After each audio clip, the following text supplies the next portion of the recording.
इस सारी चर्चा में मेरे साथ जुड़े हुए वरिष्ठ पत्रकार और राजनीतिक विश्लेषक प्रद्युमन जोशीला जी। प्रद्युमन भाई, राम राम। राम राम जी। सभी दर्शकों को नमस्कार। राम राम। राजनीति की दुनिया की बात करें तो साथियों, बीजेपी के पास तो प्रचंड बहुमत हरियाणा में मिल ही गया है, परंतु लग ऐसा रहा है कि कांग्रेस पार्टी के विधायक भी धीरे धीरे बीजेपी के प्रेम में पड़ गए हैं। अगर हम बात करें सिरसा के मौजूदा विधायक सेतिया जी की, गोकुल सेतिया जी आजकल बीजेपी की प्रशंसाओं के पुल बांध रहे हैं। आखिर माजरा क्या है? क्या धीरे धीरे कांग्रेस से उनका मोह भंग हो गया है और वो बीजेपी पार्टी की तरफ जा सकते हैं, या फिर कोई और नीति है? इस सारी चर्चा में मेरे साथ जुड़े हुए वरिष्ठ पत्रकार और राजनीतिक विश्लेषक प्रद्युमन जोशीला जी। प्रद्युमन भाई, राम राम। राम राम जी। सभी दर्शकों को नमस्कार। राम राम। प्रद्युमन भाई, जिस प्रकार से गोकुल सेतिया जी आजकल बीजेपी पार्टी की तारीफें कर रहे हैं जी, इसके पीछे की कहानी क्या है? देखो, गोकुल सेतिया अभी वर्तमान में सिरसा से कांग्रेस पार्टी के विधायक हैं जी। और पिछला चुनाव भी वो बहुत कम मार्जिन से यहाँ से हार गए थे। उनको राजनीति विरासत में ही मिली है। उनके नाना लक्ष्मण दास अरोड़ा सिरसा के बहुत बड़े नेता रहे, कई बार विधायक बने, मंत्री रहे और इस इलाके में उनका अपना एक बड़ा वर्चस्व था। लेकिन उनके देहांत के बाद एक राजनीतिक रिक्तता आ गई थी, जिसको अभी गोकुल सेतिया ने भरने का काम किया है। इससे पहले इनकी जो माताजी हैं वो भी सक्रिय हुई थी राजनीति में, लेकिन वो कामयाब नहीं हो पाई। अब जो है गोकुल सेतिया पिछला चुनाव भी बड़े क्लोज मार्जिन में गोपाल कांडा के मुकाबले हार गए थे और इस बार भी गोपाल कांडा ही उनके सामने थे और इस बार भी बड़े क्लोज मार्जिन में वो जीते हैं। बड़ी कांटे की टक्कर थी दोनों बार। और अब जब सिरसा में एक मेडिकल कॉलेज के शिलान्यास के लिए प्रदेश के मुख्यमंत्री नायब सिंह सैनी आए, प्रदेश की स्वास्थ्य मंत्री आरती राव आई, उस कार्यक्रम में जिसकी किसी ने कल्पना भी नहीं की थी कि एक कांग्रेस का विधायक, और वो भी एक ऐसा विधायक जो मुखर होकर के बोलता है और जिसको हराने के लिए पूरा तंत्र मंत्र, क्योंकि वहां जो है हमने देखा जब काउंटिंग हो रही थी तो उस समय भी, और जब पोलिंग थी 5 तारीख को, तो उस समय भी बड़े इस तरह के सर्कमस्टांसेस थे कि यहाँ कुछ भी हो सकता है जी। उस हालात में गोकुल सेतिया द्वारा प्रदेश के मुख्यमंत्री की इतनी जबरदस्त तारीफ करना, और जो उन्होंने शब्द बोले, एक शब्द उन्होंने ये बोला कि प्रदेश में मैंने पहला ऐसा मुख्यमंत्री देखा है। कहीं ना कहीं वो दर्शा रहा है कि चौधरी भूपेंद्र सिंह हुड्डा जो 9.5 साल मुख्यमंत्री रहे हैं, इन्हीं गोकुल सेतिया जी की पार्टी के हैं। इसका मतलब ये खुद ये मान रहे हैं कि हुड्डा साहब से ज्यादा बढ़िया नायब सिंह सैनी है। अच्छा, जो उनकी बातें हैं। दूसरी बात, उन्होंने जिस तरह से गोपाल कांडा के साथ मंच साझा किया, जिनके साथ 2 चुनाव में लगातार उनकी इतनी खींचतान रही है, और देखा जाए तो ये हरियाणा की राजनीति में एक अच्छा संकेत भी है जी। क्योंकि देखिए, चाहे मौजूदा विधायक हों और जो उनके मुकाबले में हारे हों, आखिर हैं तो दोनों जनता के नुमाइंदगी जी, और दोनों का सरोकार और उद्देश्य भी यही होना चाहिए कि जनता के कार्य ज्यादा किस प्रकार से हों। देखो, निश्चित रूप से बहुत अच्छी पहल है और इस पहल का प्रदेश के बाकी विधायकों को भी अनुसरण करना चाहिए, जो विपक्ष के विधायक हैं। एक बड़ी गंभीर बात मैं बताऊं, जो लोग अभी सत्ता में नहीं आए, वो विधायक बन गए, उनके पास जब जनता किसी काम के लिए जाती है तो उनका एक सीधा सा एक जवाब होता है कि हम तो राज में नहीं है। हाँ, बिल्कुल। कोई हार गया है वो भी ये कहता है भाई मैं तो राज में नहीं हूं। लेकिन गोकुल सेतिया ने ये चीज दर्शा दी। उन्होंने ये मंच के माध्यम से ये कहा कि मैंने प्रदेश के मुख्यमंत्री से मिल करके ये कहा कि हमारे सिरसा में मेडिकल कॉलेज बनाया जाए। Very good. और जिस पर मुख्यमंत्री जी ने ये कहा कि बेटा चिंता मत कर, पूरे प्रदेश में समान विकास हम करेंगे जी। और उसके बाद जब वो मेडिकल कॉलेज के शिलान्यास के लिए आए तो उसमें गोकुल सेतिया का मंच पर उपस्थित होना, मुख्यमंत्री के सामने उन्होंने भाषण देना और जिस तरह से उन्होंने तारीफें की, वो वास्तव में ये दर्शाता है कि भले ही गोकुल सेतिया पहली बार विधायक बने हों, लेकिन उसके बावजूद वो राजनीति अच्छे से करना जान गए। यानी कि राजनीतिक सूझबूझ उनमें कूट कूट कर भरी हुई और विरासत में मिली है। देखो, निश्चित रूप से और बड़ा संघर्षशील उनका जीवन रहा है, और लगातार पिछला चुनाव बहुत कम मार्जिन से हारने के बाद वो 5 साल लगातार लोगों के बीच में रहे, और प्रदेश की जनता में इस तरह की आवाजें भी उठ रही हैं कि उनको कांग्रेस के एक फायर ब्रांड नेता के तौर पर कांग्रेस को उनको बड़ा पद देना चाहिए। बिल्कुल। लेकिन अब पार्टी देती है नहीं देती, लेकिन मुझे ये भी लग रहा है कि इस एपिसोड के बाद पार्टी उनको बहुत ज्यादा कोई बड़ा पद भी नहीं देगी। क्यों नहीं देगी? राजनीतिक पार्टियों को अपने वफादार आदमी चाहिए। राजनीतिक पार्टियों को वो आदमी चाहिए जो केवल अपने नेताओं की तो बड़ाई करे और दूसरों के खिलाफ बोले, भले ही वो अच्छा काम करते हो। और गोकुल सेतिया ने मंच के माध्यम से भी ये बात कही कि पार्टियों में ये चीज है कि कोई चाहे अच्छा काम करता हो लेकिन उसको क्रिटिसाइज करो, लेकिन मैं ऐसा नहीं करूंगा। लेकिन मुझे उनकी एक बात ये जरूर अखरी, जब वो भाषण दे रहे थे तो उसमें उन्होंने कहीं ना कहीं गोपाल कांडा जी का भी जिक्र उन्होंने करना चाहिए था। क्योंकि भले ही गोपाल कांडा और उनका आमने सामने मुकाबला हुआ हो, लेकिन वो भी एक जनप्रतिनिधि उस क्षेत्र से रहे हैं। बिल्कुल। तो निश्चित रूप से अगली जो बात है, और एक चीज ये भी है, देखिए जो भी कार्यक्रम हुआ है जी, जो भी विकास के कार्य वो शायद भविष्य में भी वहां पर होंगे जी, बीजेपी सरकार द्वारा जी, लेकिन वो तभी हो पाएंगे जब गोपाल कांडा की सहमति होगी। अगर वो कहीं अड़ंगा लगा देंगे, विटो कर देंगे, तो इनको मुश्किल आएगी जनता के कार्य करवाने में। देखो, निश्चित रूप से गोपाल कांडा की भले ही वो बीजेपी में नहीं है, उनकी खुद की पार्टी है अलोपा के नाम से, लेकिन बीजेपी ने इस इलेक्शन में उनका समर्थन किया हुआ था।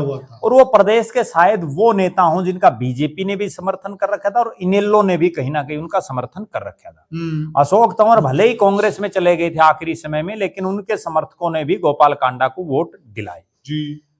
अब ये जो एक प्री पार्टी नहीं हुई है, ये पहली बार नहीं है कि पहली बार किसी विधायक ने अपने से दूसरी पार्टी के नेता की प्रशंसा की हो। मैं कुछ उदाहरण आपको बताता हूं दर्शकों को। 2005 में चौरे भूपेंद्र सिंह हुड्डा प्रदेश के मुख्यमंत्री बने। राम कुमार गौतम भारतीय जनता पार्टी के विधायक बने नारनौल से जी। वो बीजेपी के विधायक होते हुए भूपेंद्र सिंह हुड्डा की प्रशंसा खूब करते थे।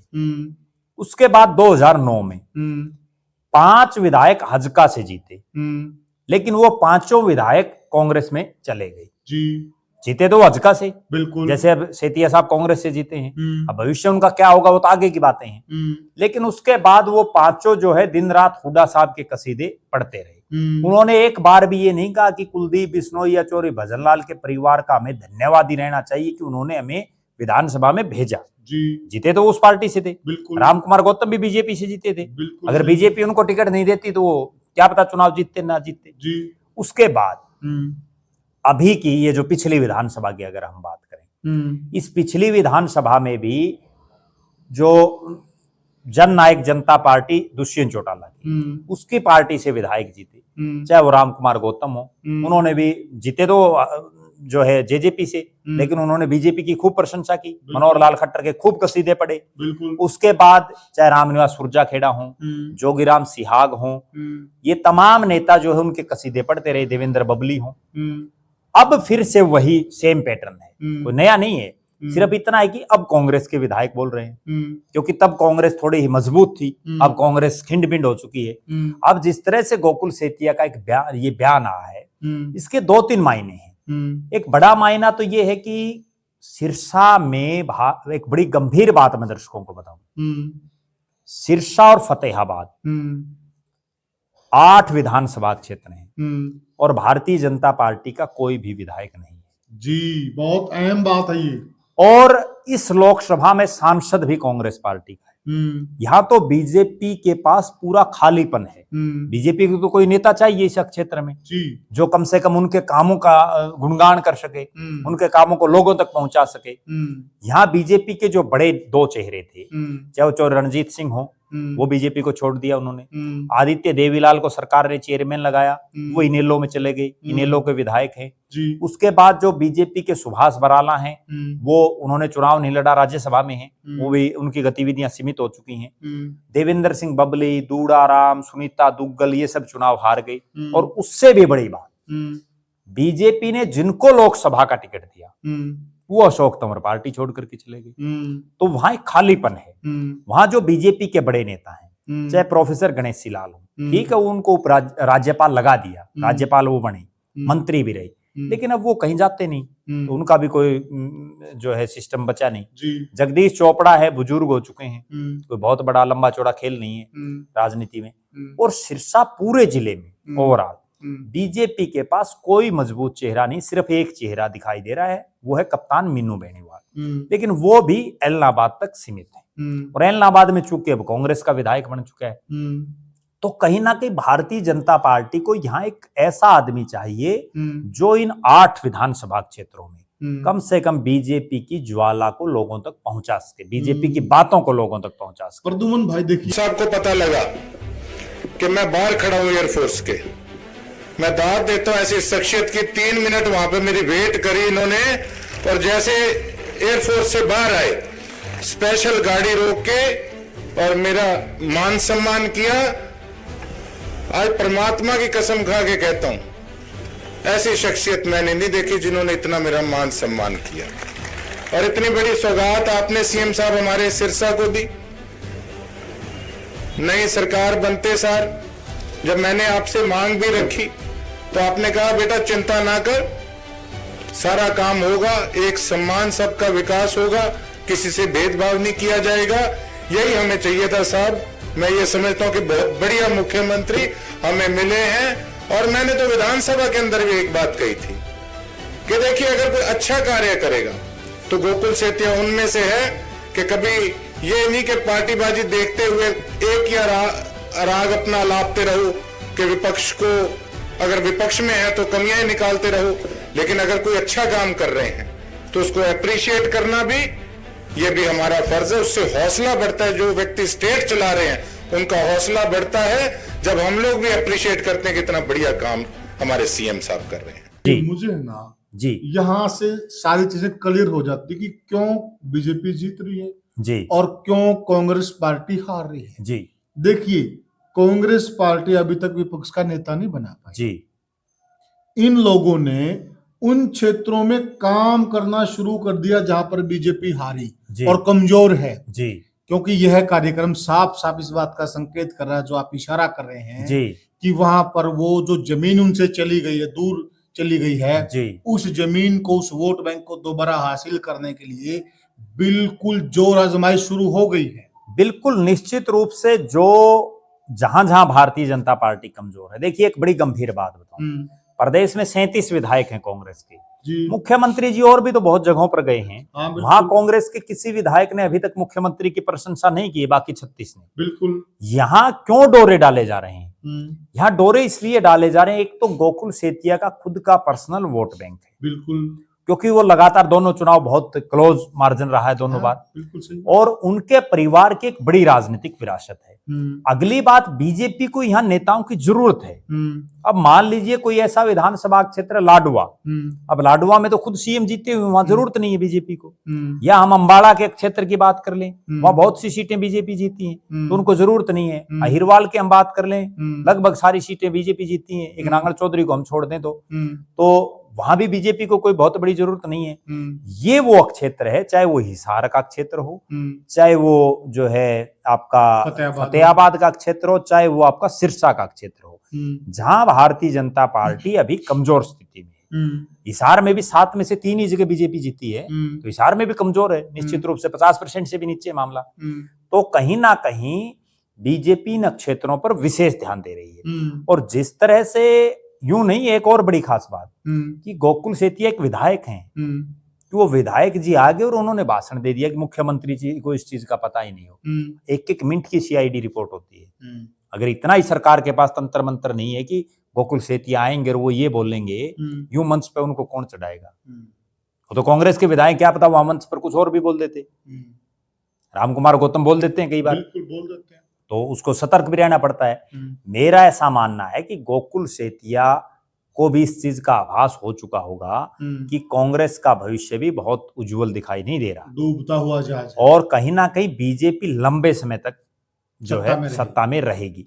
और वो जिस समाज से गोकुल सेठी आते हैं उस समाज का भी एक बहुत बड़ा वर्ग भारतीय जनता पार्टी के साथ जुड़ा हुआ है, जो कहीं ना कहीं ये दर्शा रहा है कि भविष्य में वो कुछ भी कर सकते, क्योंकि उनका खुद का भी कोई ये नहीं है कि कोई पैरामीटर की, वो तो पक्के कांग्रेसी हैं। और पिछला शूट कर रहा है। पिछला चुनाव गोकुल सेठिया ने इंडिपेंडेंट लड़ा और इंडियन नेशनल लोकदल ने उनको सपोर्ट किया बाहर से, तो इस चुनाव में वो कांग्रेस से आ गए। हो सकता है अगले चुनाव में वो भारतीय जनता पार्टी से आ जाए। और शूट भी करता है, बिल्कुल बीजेपी को भी शूट करता है और कांग्रेस जो है गोकुल सेठिया को भी शूट करता है। और एक और बड़ी बात, भारतीय जनता पार्टी की एक नीति और एक रणनीति जो मैं देख रहा हूं, और पूरे हरियाणा में नहीं पूरे देश में है, कि कहीं किसी विधानसभा क्षेत्र में या कहीं किसी प्रदेश में कोई नेता थोड़ी सी भी फूफा करे ना, कोई ये समझे कि मैं ही तुर्रम खान हूं, उसके पैरेलल वो तुरंत प्रभाव से दूसरा नेता खड़ा कर देते हैं।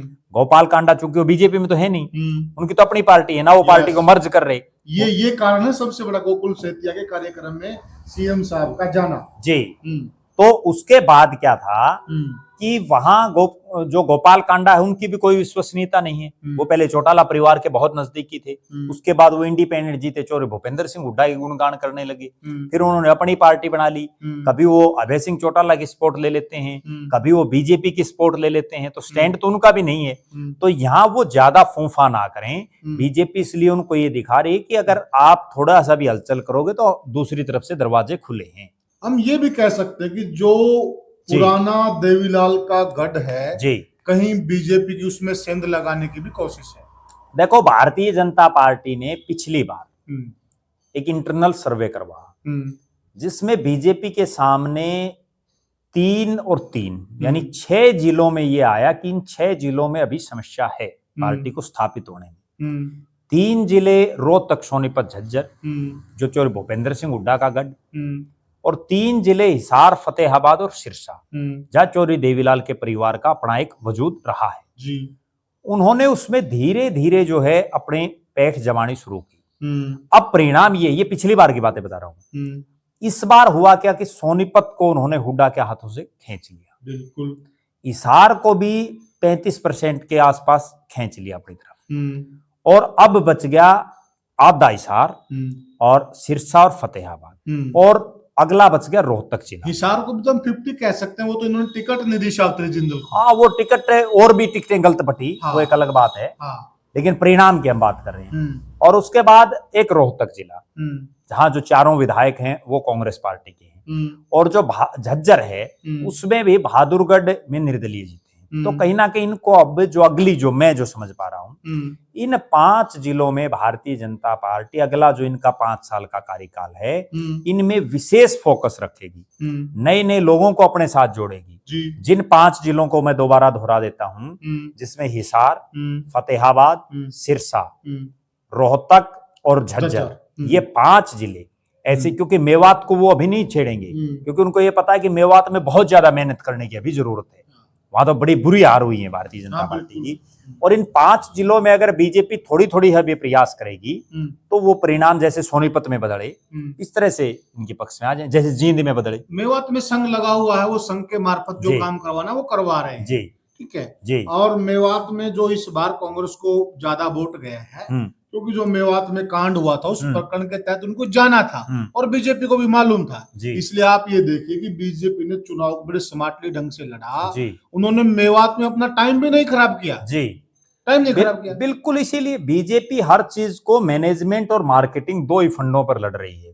वो मैनेजमेंट के हिसाब से उनको ये पता है कि सबसे आसान चीज कौन सी है। अब गोकुल से इस पूरी बेल्ट की मैं अगर बात करूं, सिरसा जिले में जो 3 विधायक बने उनमें जरनैल सिंह पहली बार के विधायक नहीं है, परमवीर सिंह भी पहली बार के विधायक नहीं है, बलवान सिंह दौलतपुरिया भी पहली बार के नहीं है, शीशपाल केरवाड़ा भी पहली बार के नहीं है, भरत सिंह बेनीवाल भी पहली बार के विधायक नहीं है। सिर्फ इकलौते गोकुल सेठिया पहली बार के विधायक है जो ये पूरा एरिया है।